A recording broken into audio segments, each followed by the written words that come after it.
asalaamaaleykum wa rahmatullahi wa barakaatuhu mbokk yi ñu ngi leen di nuyu tey ñu ñëw ak yéen ci naka ngay modifier benn texte boo xam ne dañ koo bind ci WhatsApp te mu am ay yàq wala nga bëgg cee dugal leneen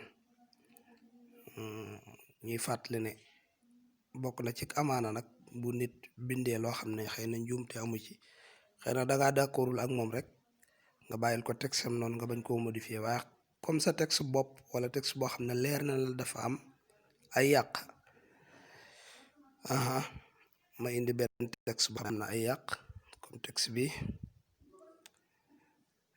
bi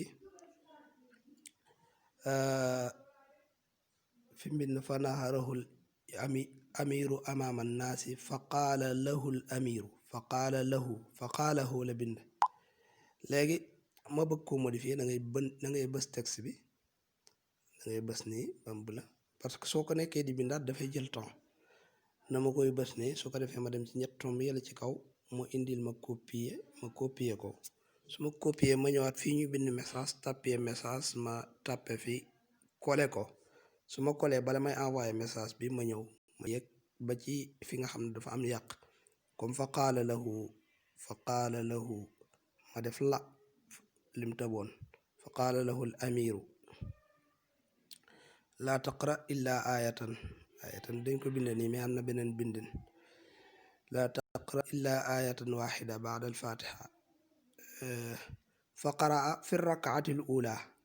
masalan fi rakaati foofu manqué na alif ak laam ma dugal ko baada alfatiha wa qaalu rabbana inna atana sadatana ba mu jeex wa qaraa fi rakaati saaniya foofu tamit am na alif ak laam ma dugal ko hakaza waqra xayra haadihil fii am na yàq haadihil aatayni la bind mën nañoo wax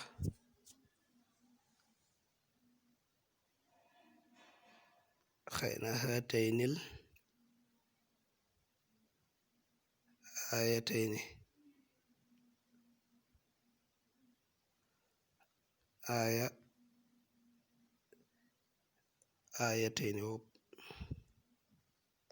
aayatayni même aaya koy bind alif bi